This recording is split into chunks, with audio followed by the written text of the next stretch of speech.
Here we go. Today is Friday, December 13th, 2024. This is Sarah Franklin interviewing Felix Cabrera for the Theodore Corbett Institute for Running History Research's Roadrunners Club New York Association Oral History Project.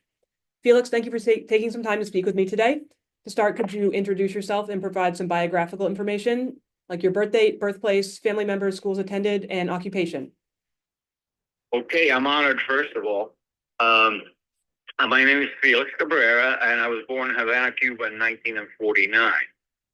I came over to the U.S. in June of 61, and I lived in Miami for 3 years, which is probably where I got my little first taste of what track was, because I couldn't do baseball or football.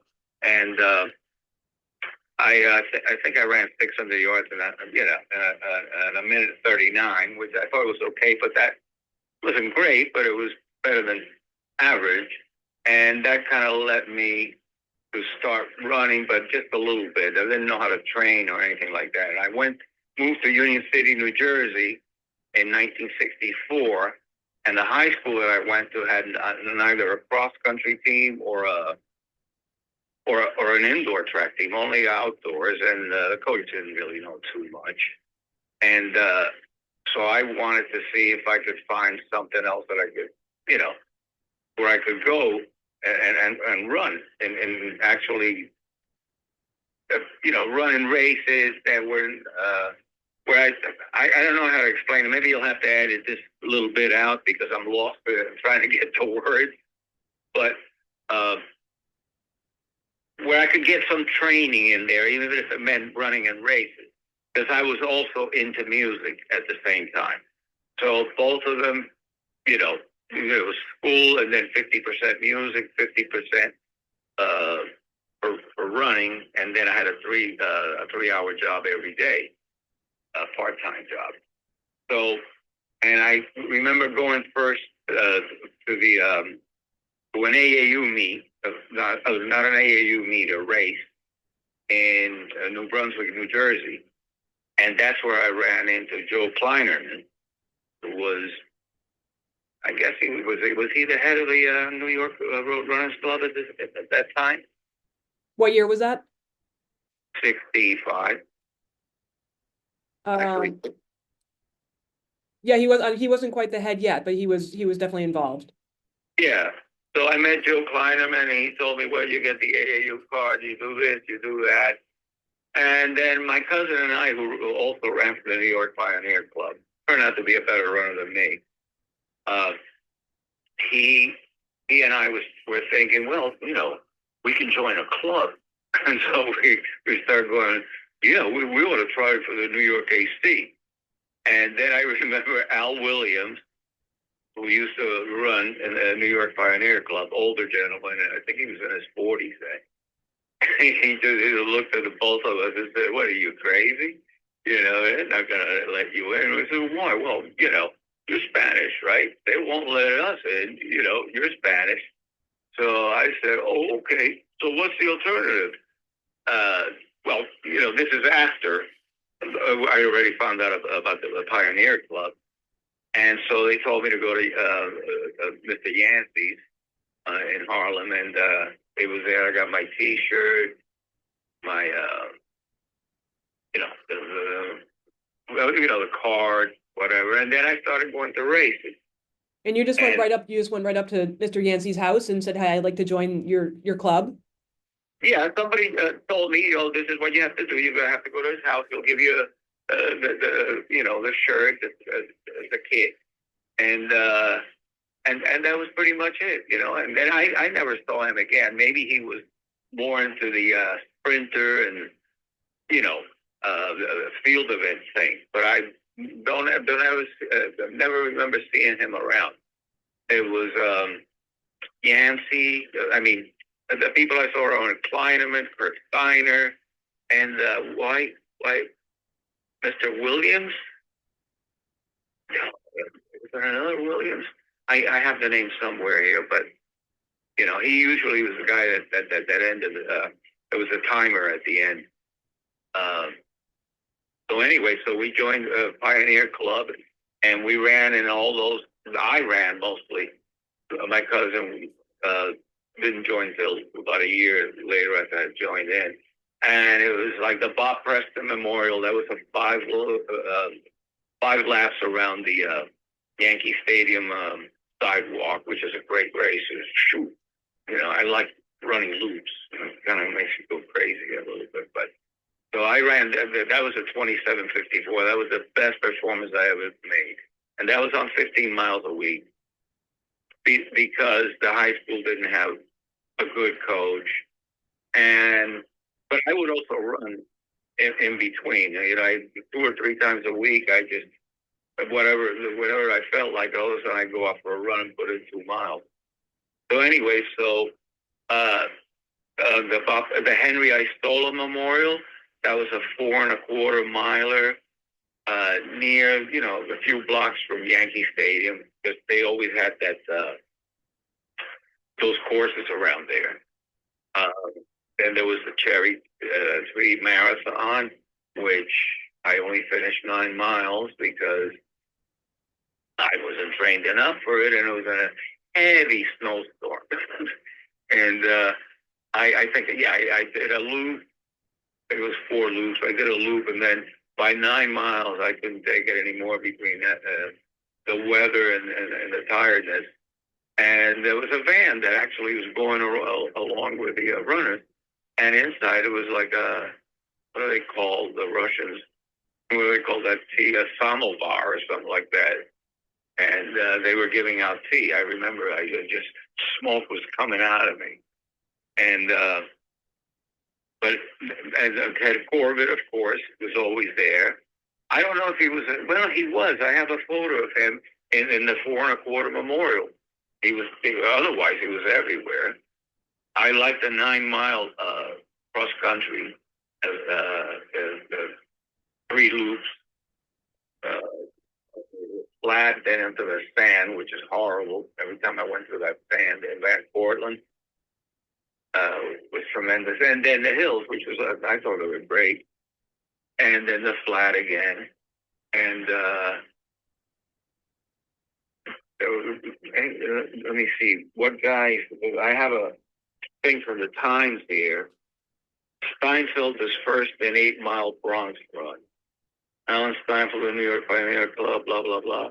It was the 15th and final long distance run of the Winter Series, sanctioned by the Metropolitan Amateur Athletic Union. And that was it was a handicap race, which he won. But the actual time winner was Al Swan of the Central Jersey Track Club. But he came in first. I came in Felix Zebra. I don't know where they messed up my name. That's 4th. Al Williams, who I mentioned before, was 5th. Arthur Hall, who had the 2nd fastest time. And Arthur was a great runner. I was working on 45th and 9th in a camera store in the 80s, and I went out for a break. And running along the street on 9th Avenue, I see this guy, and I go, "Hey, it's Walter Walls." And I go, "Hey, Walter, what are you doing?" Arthur Hall, sorry, Walter Walls. Arthur Hall. He says, "Hey, how you doing?" He just stayed talking to me for about 10 seconds, and he's jogging, And I go, "How you doing, man? Everything's all right?" Yeah, everything's all right. I gotta go. I'm going to Staten. He lived in Staten Island, so he runs from, I guess, Midtown all the way down to the piers downtown. And Arthur Hall. There was another guy, a guy named Bob Dovelaire. Also, he was from Jersey, and he used to. I think he was from down the shore. He used to come up, and he used to be in the Pioneer Club. And Walter Walsh, here's the first mention of him. This is another race that he won. That guy, Bob Dovelaire, was 18 then. And well, guys that I knew, I don't know anybody anymore. Oh, as a matter of fact, let me say something here interesting. We paid a fee to get into the race, and as I recall, it was like 50 cents. It wasn't much more than that. And like Corbett Jr. was saying, that there was only about 30 or 40 people in those races, especially the winter ones, you know? I mean, there wouldn't be that many. It's just people that really like running. And they had a 5-mile race here where I live the other day. And I speed walk now. I don't, I do 45 minutes every other day. And that, you know, that's almost like running for me. And so I saw the entry fee for that. $54.50 to get into a race. Not even in New York, it's here, you know, in Long Island. Yeah, it's $11 a mile. I mean, that's beyond the pale, you know. They said, well, it's for you know, for a good thing or whatever, you know. But that's 100 times more than what I was charging then in New York, you know. And but after that, and then you know, like I said, my training was like not that much, and I wish I would have kept on running, but I couldn't because the music business. I'm a musician now, you know. Well, I worked in a million different jobs, but the music was always steady, you know, in the sense that I did it too. Sometimes I did it while working during the day, and a lot of other times I didn't have to, and I still do it. And let me see. Obviously, Oscar Moore, who ran for the New York Pioneer Club and finished third in the Olympic trials, went to Tokyo in 1964. He was an influence. Never saw him, actually, you know, in those races, but I think that might have been his peak. Although I think he might have tried until 68. But that was the first New York Pioneer member that I ever knew. But then I checked into when I met Corbett Jr. in New York to see the exhibit about the Pioneer Club and his father. I found a lot of more things, you know, about the club. So like Oscar Moore was a pioneer, John Carlos, Bob Beeben, like these guys who went to the Olympics, were they separated from the guys like you who were just, you know, running 15 miles a week and running local races? Did you ever see any of these Olympic caliber athletes around? No, it was the New York Road Runners Club.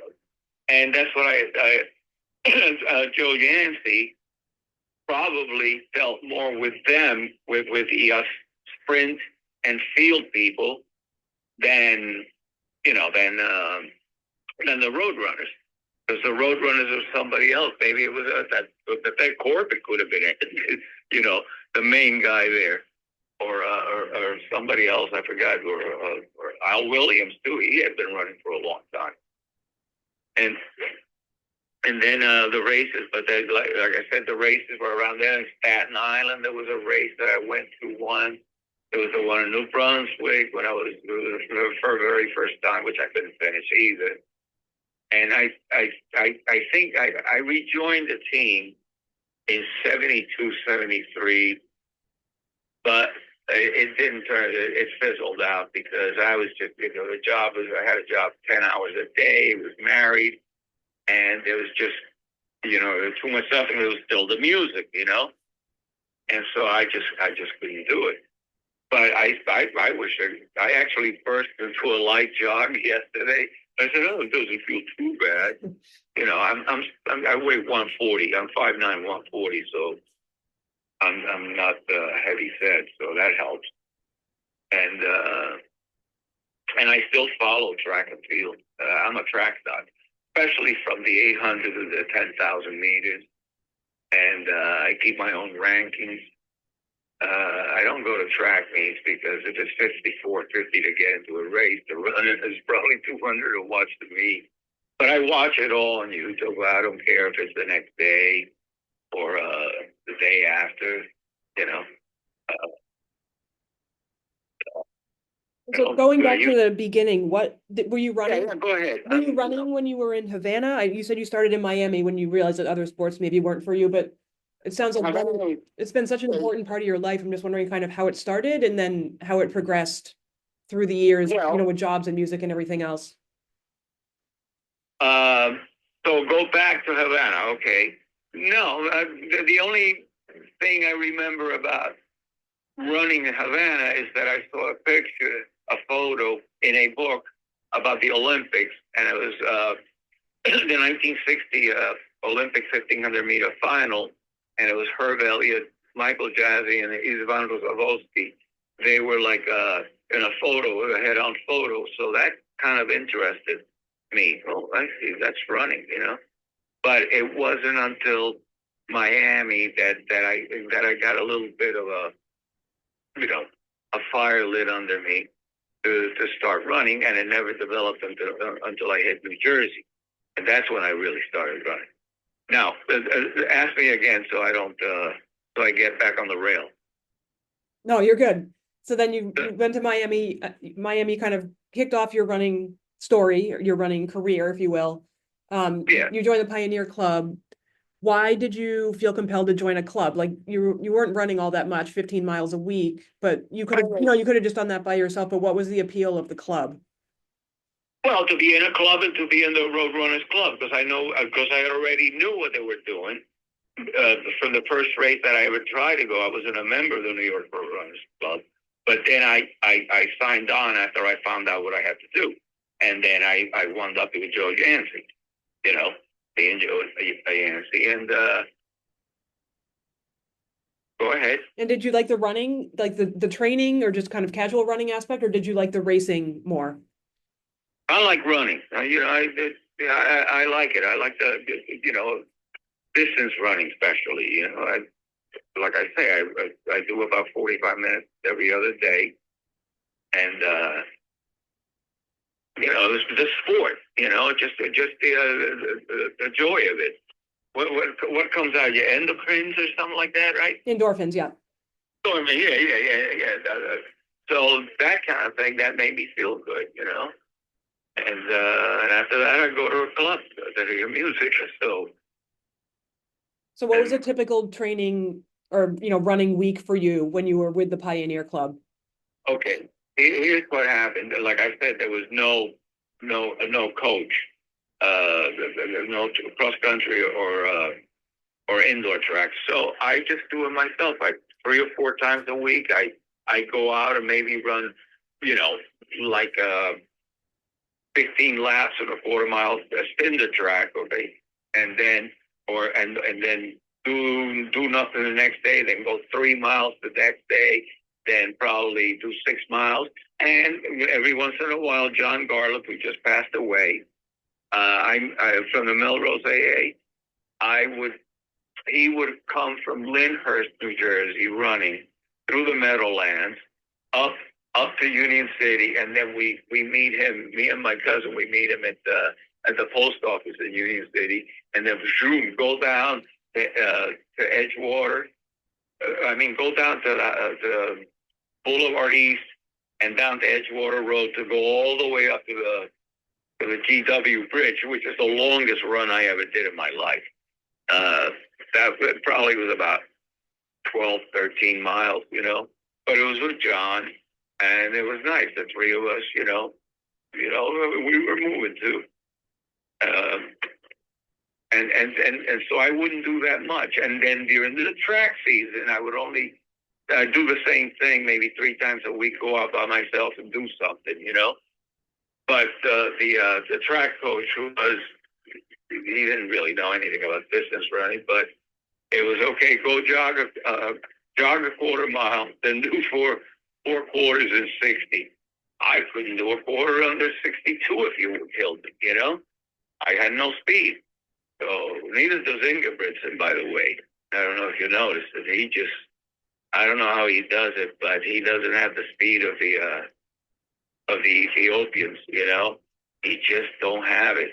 And he beats these guys, Mm-hmm. Huh? Yeah, it's interesting to watch how he races and just leads from the front and just hopes no one catches up, basically. Yeah, well, he's catching up to him in the other one, but anyway, so yes, and it didn't last that long. My tenure with as soon as I graduated high school in '67, that whole thing passed. I had to go work in a factory, and then a warehouse, and then a bunch of different things. You know, the more they paid more in the next place. Then I go to that place. You know, so I just didn't do it. Every once in a while, I would run it just for the hell of it. You know, and but I still like it. You know, I love the sport. I watch all the time. You know, so. So if you graduated high school in '67, and then you said you ran the Cherry Tree Marathon in '66, so you were probably like 17 years old. Okay. What? So either '66 or '67. Yeah, I was. Most of the times I was 16 or 17 when I joined, because I didn't turn 18 until I graduated. After I graduated. So what made you sign up for that race? You said your longest run was that 12 or 13 miler that you did. What got you into a marathon? No, well, because everybody was doing it. I said, okay, let me try it. Well, you failed. No, that was a run with John Garlick, a training run. Yes. He started over in Lyndhurst, New Jersey, and then pick us up, if you can call it that, and we just kept on running. You know, we ran with him all the way to the GW Bridge and back. So that was like 12, 13 miles with a super hill going up to the GW. But, you know. And so after that Cherry Tree Marathon experience, that was your only go at a marathon? Oh, no, because I came back in 72, 73 thinking that I could do something. But like I said, you know, the job, full time, and it just, I couldn't do it with the music and being married. And that was oh my God, I still have a photo of it, and I can identify myself with the photo. It was the 73 Yonkers Marathon, which had about sizable crowd. You know, I have a photo from the Daily News, back page of the Daily News. So they were covering that. And it's about 200 people in that race. I forgot but I remember, yeah, I think I ran 15 miles. Probably did about 220 or something. 220? Yeah, I just completely, you know, fried after I finished those 15 miles. It started on the racetrack. You did a couple of loops of the racetrack, and then you went out on the streets. So, did you see did you see people that you knew from your previous or current days at the time with the Pioneer Club, like Ted Corbett and people like that at that race? Do you remember? So, you know, I mean, we were kids. My cousin and I, we would say hello to them, and, you know, and we would listen to what they said. But, you know, I never asked them about training, because I already had these books like Run, Fred Wilt, and I had another kind of training thing that somebody gave me. At one time later, I actually wrote to Arthur Lydiard in New Zealand for, you know, for training methods, you know. And he answered me, and he told me, well, I can train you if you send me, I think he wanted like, not much, like maybe $10 or something like that, you know. Not something you would go, oh boy, no. So I sent him once, and he sent me another program, and then after that, I never got in touch with him again. But yes, I was, I wrote to him. Very nice guy. He wrote back 72, 73. Wow, it's just so different. I guess today they have remote coaching and whatever, but that's a very remote coaching arrangement. Oh, this is a come on, this is luxury, you know, with the shoes and all that. Heck, no wonder they can run 202.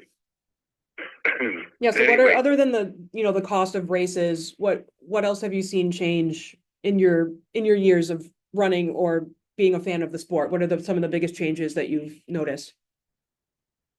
Well, the one that I always thought was, you know, I think that, I mean, it's a free world, some places, you know, but they there's too many marathons. It's just like every week there's one, and here, there, and it just, the thing is that the people that are watching, I love the sport track and field, okay? And I love road running.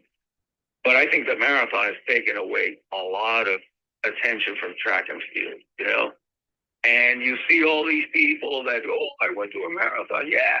Oh, it was great. I saw the guy go by. And then when you do well, you just saw the other guy. That's not racing. You know, I like racing. And so all of those people that are watching this, okay, there's a million people that watch the on the streets the New York City Marathon. How many of them come to a track meet? You know, they're not interested in seeing a 10,000 on the track, which I think is the most exciting thing to me. You know, even a 5,000, but the 10 is really like the deal. And I think they should have cross country back at the national championships in Portland Park, and 12 kilometers like they do it in.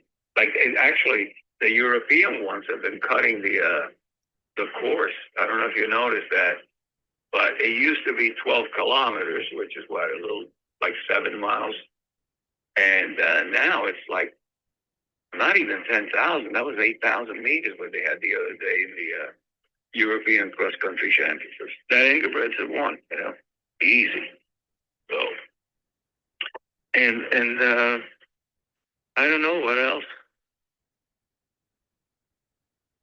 Anything? Yeah, I'm just wondering if you made any connections with any of the guys that you ran with the Pioneer Club. I know you said you saw Art Hall all those years later, but besides your cousin, who it sounds like you were close with, did you have any other either lifelong or prolonged relationships with any of the people that you met in the Pioneer Club? No, fortunately, no, because Arthur, like I said, he lived in Staten Island, and I lost contact with those people. You know, that the original group that was in 65. I say October of 65 to June of 67. That's when I was competing in all the road races, you know, and then cross country. And after that, it was not until 73, and that lasted only for a little while. But I really hadn't seen anybody. I remember Ted Corbett Jr. because he used to go to the races. So I remember him, you know. And yeah, his son Gary. Yeah, Gary Corbett. Yeah, what am I saying, Ted? You know, Gary. And I apologize, Gary. I remember seeing him in races because he was with his father, you know. Did you have a favorite race course or a favorite distance or any of the races that you did? Well, the one I got, the Bob Preston Memorial, because I had a good time. But no, I like the cross-country stuff, you know. And the only place I ever ran cross-country was Van Cortlandt, because like my school didn't have cross-country, so I didn't go anywhere, the Jersey track meets or anything like that. And that was a 9-mile course in Van Cortlandt? 9 miles. Yeah, they had other ones, but that was the Road Runners Club 9-miler, which was a tough one, you know, going up those hills. Well, actually, the sand, you know. Have you ever been in Van Cortlandt? I have. I haven't run much in there, but I know the area. But yeah, I don't know the specific route that you're talking about. You know, you start on the flat and then you get into a sandy portion there, you know, just before you go into the bridge. And that was a pain. And no, I'm getting older, so I have to and I still remember it, but you gotta help me. And when you were back in the 60s and 70s, did you follow the sport? Did you read any publications like Long Distance Log or Track and Field News or Road Runners newsletters, anything like that? Yeah, the New York Road, they used to sell it at the races. You know, I think it was 50 cents. And the race results. I used to subscribe to Track and Field News in the 60s, in the 70s, in the 80s. 90s, and now I just, you know, I find track and field news by myself on the internet. I don't need to get track and field news anymore, you know. So, but I have a bunch of old ones here from 64, 68, 72, which are the years that most of my running was done in, and 76. And actually, you know, my cousin and I, we used to, was remembering today, because we started seeing the African runners coming in, Kano, Tequila, and Mama Walde. So when we used to go out on a run, me and my cousin, Rolando Cabrera, that's his name, lives in Miami. And he still runs. He told me the other day, he says, oh, yeah, you know, I ran a mile in, what is it, well, 7:02, and I did 2 repetitions of 800 meters, and I said, really? Wow. You know, look, I'm not, he's doing that kind of stuff, but I said, so what did you run the mile the last time you ran it in? He said, well, whatever time it was, something 6:50 or 7. And I go, so what did you run it in now? He says, 7:10. I said, progress. You know, and he's nuts. He still runs, you know, maybe 3-4 times a week. And in Miami, cool. And you're in Jacksonville, right? No, I'm actually outside of Boston. Gary's in Jacksonville. Okay, Yeah. Right. Okay. So, so we used to call each other, like we were pushing each other on a run. I used to go to him, he used to go, oh, Mamo, let's go, Mamo. Mama Walde, who won the 68 Olympic marathon. And he used to call me, baby, come on, okay, baby, I'll give you, you know. So that was another thing that happened with my cousin and I, that we found out on Kano and later on Temu and Biwak.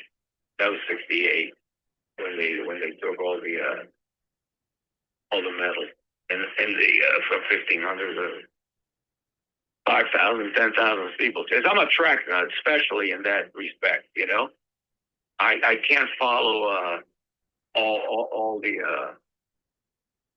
you know, all the events. So, but I still see who's, you know, winning the 100, 200, 400.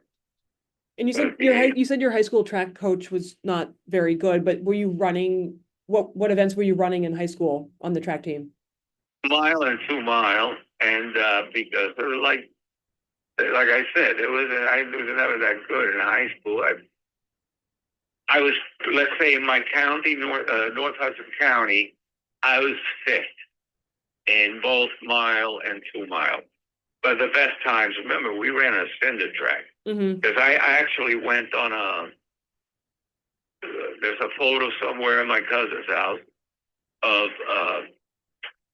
my friend Renee Diaz, who used to be in the track team, my cousin and myself, on a photo that was published in the Hudson Dispatch, which is a North Hudson, Hudson County is right next to Manhattan. You know, it's Hudson River. And it said, when will that track, North Hudson track, be built? Because they have been promising for years to do it, and we were still, you know, in really bad cinder tracks. So I ran 4:56 and 10:39. And the 10:39 could have been better, but my coach, so smart that he was, no, you follow him. That guy goes too fast. He dies at the end. You follow him. Let me stay off of him. No, you follow him. So I ran the fastest quarter mile ever ran, I think. The fastest half mile I ever ran on the way to 2. And of course, I died afterwards. So like it was 5th in North Hudson County, which probably would have meant 10th in Hudson County. And anyway. Do you think you would have stayed with the sport longer or maybe been more dedicated if you had had better coaching at any point? Maybe, because then the coach would have influenced, you know. I he didn't know anything. I mean, I could have coached the whole damn the 5,000 and 10,000 meter. I mean, the milers and 2 milers, and even half milers, because he didn't know anything. I mean, jog 1 lap, and then do 4 quarters and 60. Okay, done. Okay, and then when you finish, jog another lap and take a shower. And then you went on to reach out to one of the most renowned coaches of all time, Arthur Lydiard. Well, that was a few years later. Oh, I reached out to Bill Bowerman too, Okay. and he wrote back. This is in '64 because I think I was trying to get in. You know, I never went to college. I went straight to work in a warehouse, then a factory, and you know, then I finally got a job at a bank. You know, as a teller, and that lasted only for a while. And so I forgot. Somebody came up to my door and just wait. You were saying again? Oh, you were going to talk about Bowerman. Oh yeah, no. I was interested in the program because I heard of Dellinger, you know, the whole Oregon thing with Dellinger, Bill Dellinger, and Burleson, Darrell Burleson, and Wade Bell. So I wrote, and he wrote me back. I don't know whether it was for me trying to get into the school and if I could get some kind of scholarship eventually, you know. But that it didn't turn out. But I did reach out to all these people, you know. But no, there must have been somebody else. Yeah. So can you talk a bit about how your music career has developed and how running fit into that lifestyle, or maybe didn't fit in? Oh, it didn't fit in, you know. I was playing in clubs till 3 o'clock in the morning. And what type of music do you play? Well, root music, it would be blues and whatever, and the derivative of blues, jazz, and country music, the old one. I'm into American music, soulful music, anything recorded before 1976. Not to say that it might be things out there, but that kind of music, you know, old school, you would say, you know. And you were doing that in high school as well? Or at least dabbling? Because earlier you said 50% music, 50% running, and maybe some school in there too. But when did music really come into your life as a more of a full-time occupation? At the same time as track and field, exactly the same time. I see. One of them came more or less the same time. One in August of '65, and then the music, and then the real running started with probably October of '65, because that's when I ran that race in New Brunswick, and I met Joe Klein and Kurt Steiner. That's another guy I remember him. Because the spitter is because when we were running alongside him, my cousin used to go, "Get away from him," because you know, he kind of spit out of the side of his face, mouth. You know, he was a character. Kurt and that club that I remember. Well, I don't know if Kurt was in the Pioneer Club, right? Was Kurt in the Pioneer Club? I think so, for a time, yeah. Yeah, okay, yeah. And I might have seen him. I saw Alan Steinfeld when I returned in 1972-73 for a while at that race. And it was the last race I ran besides that Yonkers Marathon in '73, which was I think it was one of the first Central Park races. It was a mixed race too. I think it was maybe a 10-miler or something like that, and that was the last race. I said, I can't do this. I don't train enough. You know, you got to have time to train. And since I didn't go to college, you know, that's what happened. But it would have taken maximum effort to do that. But the music too, and I'm still doing music. You know, I played last month. You know, there's not too many gigs, but I still play. And did you run with Alan Steinfeld with the Pioneers at all, or did you just know of him? No, I ran with him. Okay. I thought, And like I said, Steinfeld's first in 8 Mile Bronx run. It was a handicap race, and Alan was, a handicap. He was first in 53:35, and he ran the distance in 50:35, while I ran the distance is 48:46. So that's what, like 6 minute pace, and he ran slower than me, 49 seconds slower, but he won the race because it was a handicap race. And then the people here, Alan Steinfeld, Henry Bauer, Ferdinand Cerolnik, me, Al Williams, Arthur Hall, Bill Shanahan, Henry Medaglia, Pat Bastic, Nat Murchison. I remember Nat Murchison, United AA. I remember, I think he was African American, if I'm not mistaken, And then Walter Walls, Ed Windrow. Well, that was the New York KC, and there were other guys. Did you like the handicap race setup, or would you prefer just from the gun? Oh, I don't even remember how it's done. Well, they give you, you go ahead a certain amount of minutes, and they're chasing you. And then the winner will usually go past you at maybe in the 6th mile or so.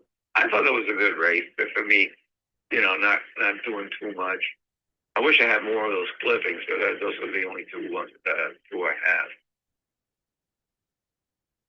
And you said you follow track and field very closely today, and you get out for your speed walks. Yeah, I know. I see track and field news, Athletics Weekly, the European Athletics. Sometimes I go to Australia Athletics. Sometimes the New Zealand Athletics, Canadian ones. I see speaking Spanish. I go to REPA, which is the Spanish one, and the UK one. So I follow the sport. I go to. I won't pay for results, but you can usually can get results pretty fast with the World Athletics thing, And you've been following it that closely for as long as you can remember? I was a fan in '64. I've been a track nut since '64. Never gave up on that. Yeah, there'd be times I wouldn't get the magazines and that because of lack of money or whatever it was, or I moved, and but I'd always been a track and field fan. But like I said, you won't be able to get track and road running, obviously, but not the marathon. I'm not too, that's like a province that there's some people that aspire to. Like I said, I love the 10,000 or a good cross country race or 12 kilometers, because it's not only endurance but speed too, But now the marathon is speed, Look at that. Guys are doing, what, 440? No, 430? Almost 430 miles? Yeah. Times 26, yeah. Yeah, 430, 27, 20, 29, 58, 156. Yeah, makes sense. God. So, and the other question you said, the follow the sport and But I was just wondering, you've been following it for so long. When you were running, did you have any role models or any favorite runners or people that you looked up to, whether you knew them or whether you didn't know them? But did you have people that you had seen running that inspired you in any way? Oh, well, Jim Ryan, Tom O'Hara, who was a world record holder for the mile at one time indoors, and he set an American record for 1,500. He passed away a couple of years ago. In New Brunswick too. Gary Lindgren, 17 years old, beating the Russians, in a track meet. Dellinger, Bob Schul, Billy Mills, that whole George Young, who was a great runner. And then after that, I like, as they say, Viren. Is it Viren or Viren? Viren, Prefontaine, all those guys. And then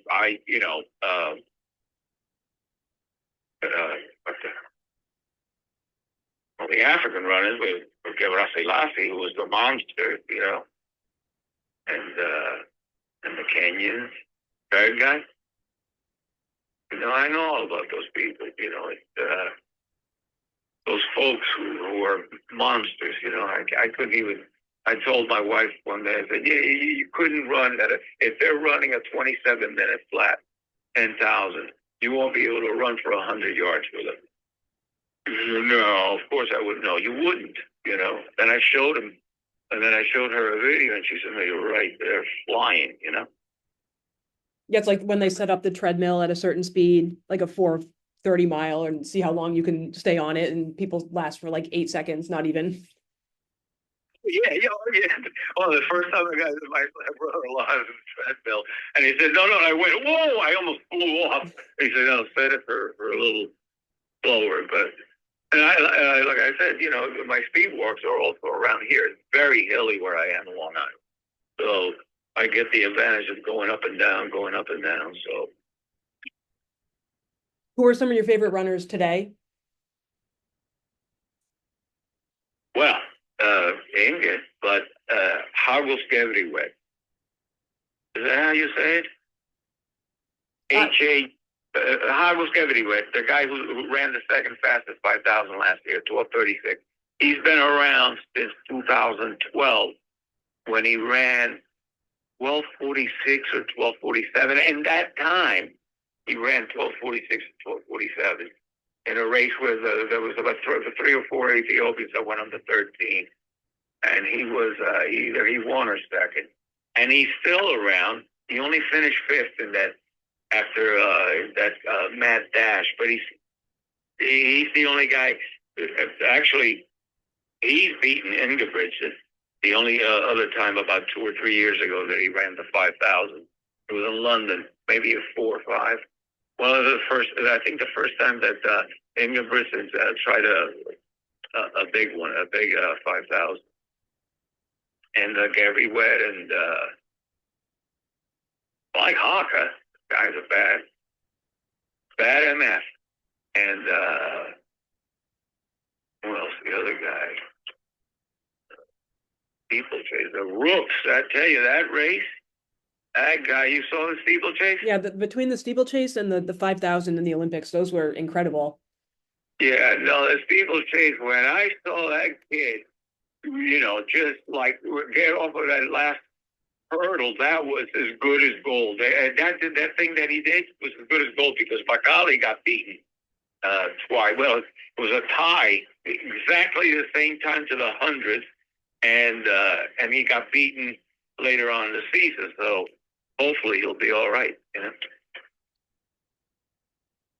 So we've covered quite a bit today. I didn't know if there's anything else that you'd want to discuss or any particular message you'd want to end with, but it's been really interesting just learning about your running journey, if you will. And even though you weren't maybe the most dedicated runner in terms of mileage or anything, you've certainly had quite a variety of races that you've done and people that you've met.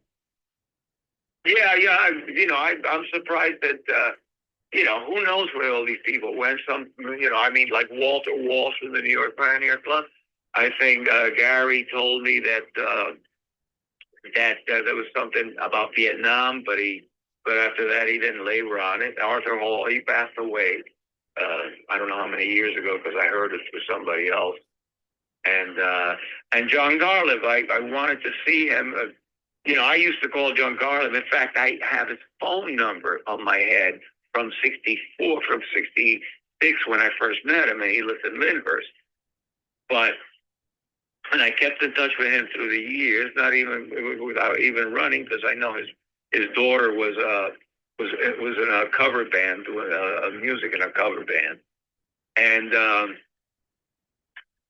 and she anyway, and then God, I get sidelined, which was the question again. I was just wondering if there was any way you might be able to summarize your. Oh no, okay. I love running, and that's why I started doing the New York Pioneer Club, because Kleinerman said, well, you can join this club, or you can do this. And I I still speed walk. I try to tell people that running is great, but most people don't. Most people are into football, and that's why I said I don't think any of those folks that are out there in the marathon will ever go to a track meet. You know, they go to a track meet where it's the Olympics, and they go to Paris or London or something else. You know, and take the whole family along. But my experience with the New York Pioneer Club was great because I've never had a problem with it. Everybody was very mellow. I mean, everybody was mellow. It wasn't like everybody helped each other, you know. So especially me with that race, they had the van, and the van opens up and says, "Come in here. You don't look good." I said, "No, I don't." So that's about it. Great. Well, yeah, again, thanks for your time. I'm really glad we got to document this and just have your story in the midst of all these other stories that we're trying to collect. Yeah, I'm sorry I'm not more, don't have anything else, you know, to say, but thank you very much again. And say hello to Gary. I will. And all right. Thanks, Felix. Take care. I'll send you an email with what I do. All right. Super. I'd love to see that. Thank you. All right. Good day. Bye. Bye.